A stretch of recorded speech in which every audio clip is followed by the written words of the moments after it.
Well, Uncle Mark.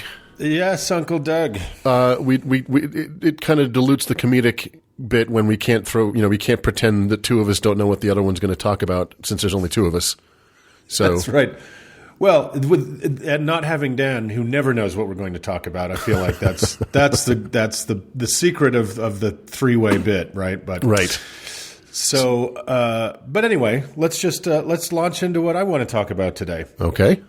And Uncle Doug, a couple weeks ago in episode 112, Uncle Dan made us all dry heave, even more than normal, with his segment on air quotes medical cannibalism. Right. This time on purpose. Yeah, this time on purpose. And because he's just a fucking stinker, he hit us with gross mummy shit again just last week in episode 118 with the Japanese Buddhist insanity of self-mummification called Soko Shinbutsu. Yeah, that was pretty repulsive. That was pretty repulsive. And I really hope nobody's doing that anymore, but I haven't been to Japan to check on myself. So, well, I don't know. I don't think it's fair that he gets all the mummy stories. So I'm pushing back with a mummy story very close to home. But oh, Uncle Doug, it's so much more than just a mummy story. You know how our friends at the amazing Satanic Temple, and specifically friend of the show Lucian Greaves, have made a bigger than usual splash with their appearance in the excellent and amusing documentary Hail Satan? Indeed.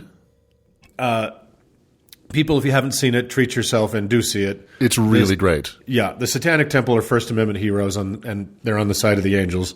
So anyway, the hero of my story today was a First Amendment hero on the side of the angels when Lucian was just a glint in Lord Baphomet's eye.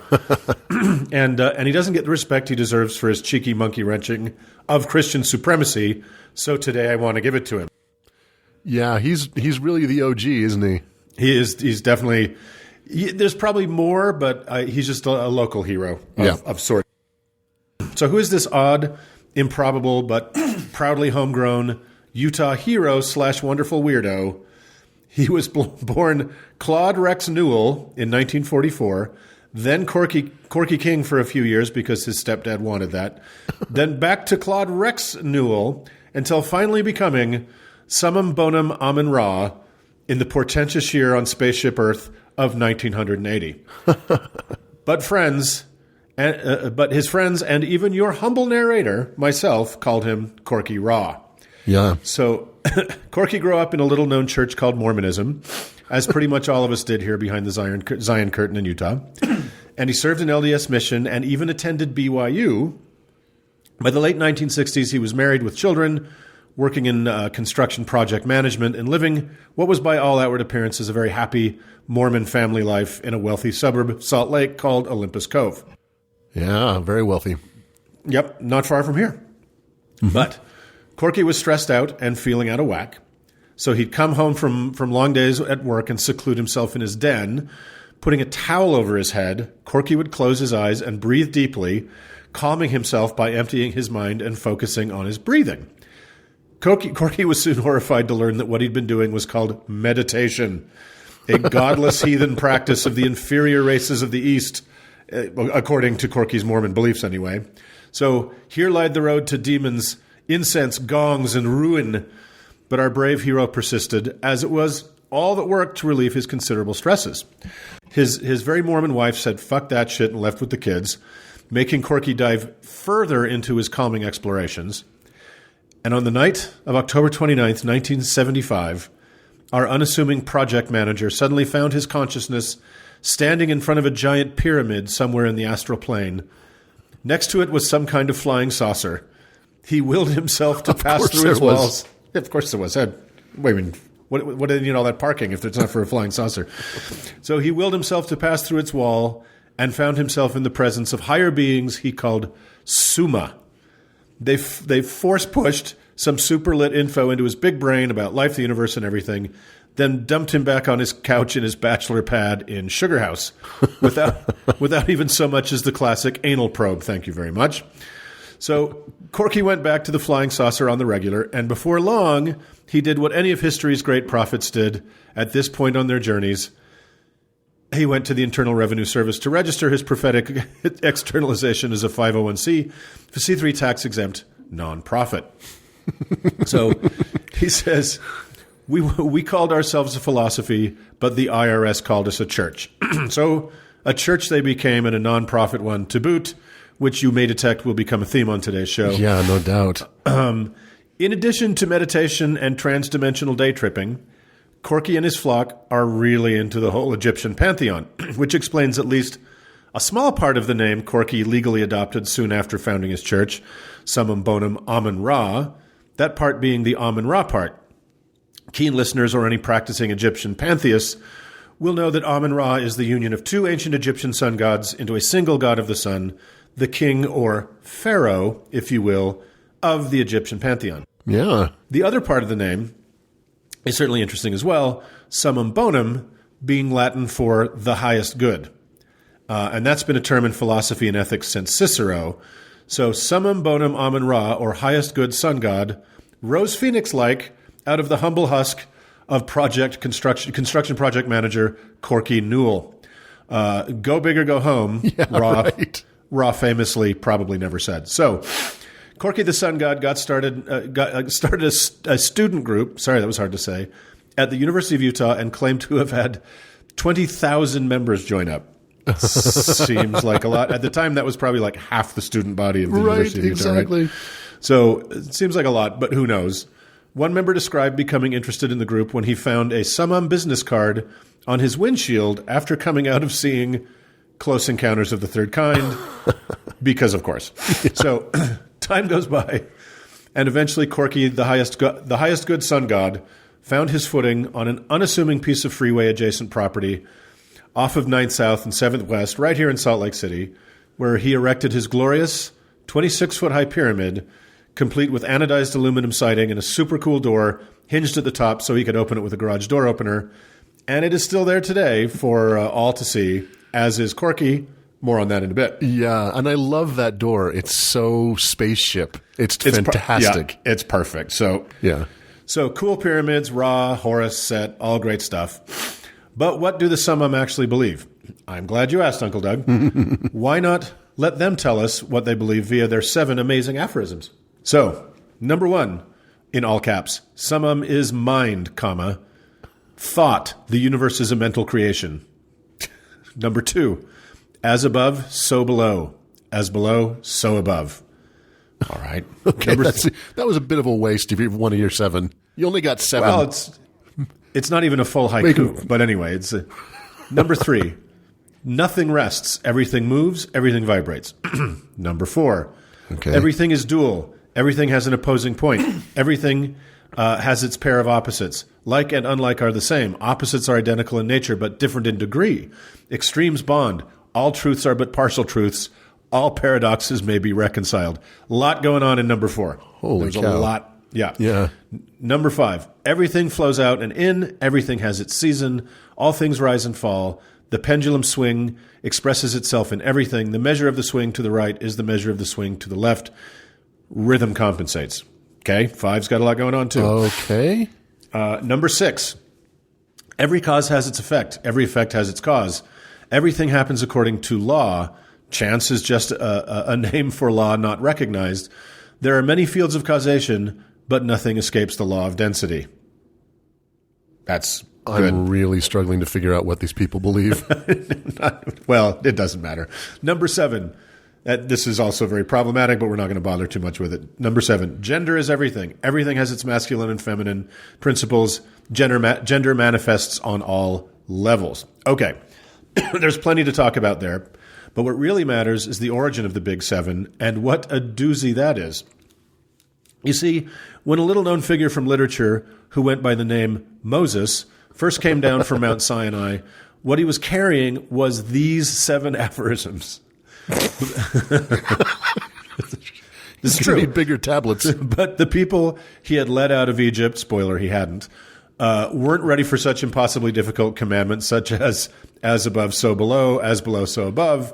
Okay. So he took those back up to the burning bush and came back with the more familiar 10 that, as we know, every single law ever passed is based on, and it is the singular and only source of all moral behavior ever. Shut up.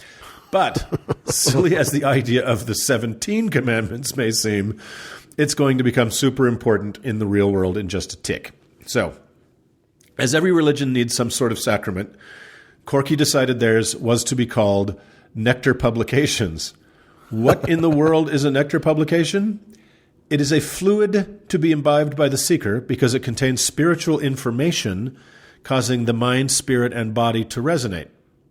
Cabernet. It's Cabernet Sauvignon. It's wine. Right. They were making wine in the aluminum pyramid, and listeners, I myself have partaken of a sumptuous nectar publication poured by Summum Bonum Amun-Ra himself as I sat cross-legged across from him in the sacred pyramid, and lo, I found it good. So was it good? It was good. Yeah, it was perfectly good. You know, I was super worried because I have white carpet in there, and he's like pouring it out over the white carpet, so I was very nervous about it. But he is the sun god, so and that's not the only reason that they shouldn't have white carpet in that pyramid, which I'm sure we'll get to. No, exactly. So, well, you may know that the state of Utah does not care for the drink, as the Mormons forbid alcoholic beverages, and Utah was not about to tolerate some damned Egyptian flying saucer weirdos in a pyramid making bootleg booze. Religious freedom be damned. Now, I couldn't find a corroborating report for a couple of the following details of this, so we'll have to take Corky's word for it. Corky told me that the state came down on them like a ton of wet shit. So with the help of the late, great Brian Barnard, a super good guy civil rights attorney here in Utah, Corky was able to show that Brigham Young himself had chartered for more than one vineyard and winery here in Utah, even sending a European convert with winemaking skills by the name of John C. Nail to go to Tokerville in southern Utah and grow and make wine, a task that was called the Wine Mission, which and the product of that they sold at ZCMI, which for non-nevermos, it was a huge Mormon department store, an early 19th century department store. Thus, Corky established there was indeed a precedent for making wine in Utah, and the state's founder and first governor signed the paperwork. So go fuck yourselves, Utah Department of Alcoholic Beverage Control. I go on a wine mission nearly every day. You too. You've been on a wine mission for years. I have. So he won, and Summum still makes their nectar publications and get to enjoy their sacraments all legal-like. Good nice for work, them. Corky. Yeah. One little aside, but a very important fact about our Summum friends, is that they are sex positive. They are absolutely, positively sex positive. They believe all matter and energy is moving in and out of itself, as we discussed in their aphorisms, and everything else all the time, and they call that copulation. So why not do what the atoms are doing and fuck? Yep. So they even have a self-published book about their tantric Egyptian meditation fucking, and you can buy their myrrh, which is their own branded lube, at the Blue Boutique here in Salt Lake City. So there's that. So Corky gave me a copy of their sex book, but I think I lost it, which is a bummer because the illustrations are amazing. You know what I don't look for in my lube? Artisanship. I want it made in an industrial plant somewhere. I don't want it made down the street. You want like a hipster making stone ground lube for you, like the old-fashioned way. So their sex positivity seems to have even crossed into the miraculous, and believers swear Corky caused remote, fully clothed intercourse and pregnancies to occur between male and female people across the room from each other. Wow. What's the point of that? Like, here's the end result with none of the fun part. Exactly. You're welcome. You don't even need lube for that. So, remember how I told you that Corky Ra taught that Summum's 7 aphorisms were literally the original set of Moses' commandments, and that the 10 were just the easier part for the idol-worshipping Jews to understand and live by? Well, this gets us into the same merry prankster territory as the Satanic Temple I mentioned at the top of the story. On a few occasions, when Christian supremacists, in these cases specifically our local brand of Christian supremacists, a.k.a. the Mormons, tried placing 10 Commandments monuments in public parks, as they are endlessly wont to do, Corky and the aforementioned attorney Brian Barnard were delighted to inform them of the impending arrival of the Egyptian flying saucer sex cult's 7 aphorisms obelisk as a companion piece to their very nice 10 Commandments monument, and to ask which side they'd like it placed on. I love it. Love it. Yeah, and in all but one case, the always very clever 10 Commandments fetishists said, "Oh yeah, weirdos? Well, guess what? We aren't going to put our monument on public land after all. You can't put your dumb obelisk there neither, you stupid freaks. And in the last case, Corky and Brian Barnard fought the city of Pleasant Grove all the way to the U.S. Supreme Court, where they unfortunately but predictably lost because of the arch religiosity of its hyper-conservative majority. But hats off nonetheless to our favorite horny, nectar-drunk, trans-dimensional monkey wrencher and First Amendment hero, Summum, Bonum, Ammon, Corky, motherfucking Raw. Amen. And the other really important thing to know about the Summum is that they take this Egyptian thing pretty far. Yes. To and beyond the grave far. That far. So, the Summum religion is the only legally licensed mummification outfit in the world. Wow. That's right. In addition to winemaking and 10 Commandments preventing and lube making, that little aluminum pyramid just off Night South can legally mummify you in the ancient ways if first you consent prior to death, which just seems like good manners, and your check for $70,000 US clears. That is so crazy. It's so crazy. And if you feel like you want to put a little bit of an Egyptian twist on Stephen King's horror classic Pet Sematary, they can do your beloved cat or dog as well. I know I should have thought to do this segment before Christmas, but you can have your friend's cat mummified in time for Christmas next year. So I think that's why Doug was saying maybe they shouldn't have white carpet in their pyramid. Well, it's the mummification, the winemaking, and the orgies. All of those you don't really want white carpet for. It's a very fluid-based religion, let's just say. There's a lot of drippings. And that brings us full circle to our friend Corky. Sadly, the return of the sun god Amun-Ra died suddenly in 2008. But in an amazing display of committing to the bit, he was himself mummified in the ancient ways by his beloved wife and his followers. He now stands in the pyramid encased in a gold-leafed sarcophagus, his preserved body serving, as he believed, as a guidepost for his trans-dimensional journey into the next very Egyptian-themed dimension of pure sex. So good journey, Summum, Bonum, Amun-Ra. Good journey. But let us not leave this improbable, very weird, and wonderful group of sex-havers and pranksters without indulging in a most excellent rumor that has circulated in the ether of our fair city and was soft confirmed to me by a couple of people who might have had awareness of such a thing happening if it indeed happened. Now, oh boy.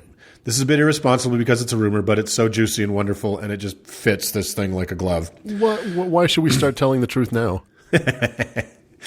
On June 25th, 2009, another king died. That being the king of pop, Michael Joseph Jackson.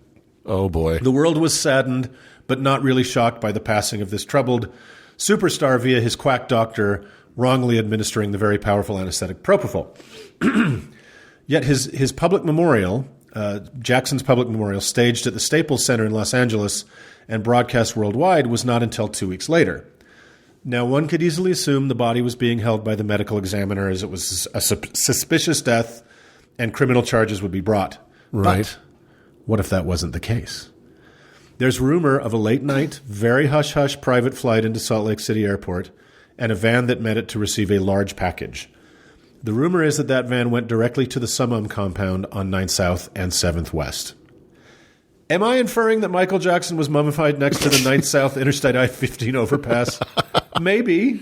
Would it surprise a single person listening to this podcast based on what we know about Jackson? I would guess absolutely not. Again, you can't tell me who you heard this from, obviously, or you certainly can't do it on air. But no, I cannot. Is it an actually reliable source? On everything else I've ever known them for, yes. So, again, it's pure rumor, but we'd love to hear from anyone who might know if Summum sent Jackson to live forever in his Do You Remember the Time video. So, that's Summum, Doug. Corky has vibrated off to the galaxy of fuck, but the wine and the lube and the mummified cats and the Corky's Raw are all still there. You can even go to their website at Summum, SUMMUM.org.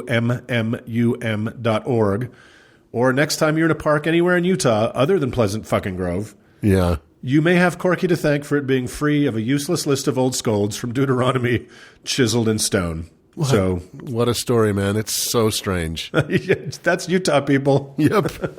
So, all right. Well, let's move on. Let's move on.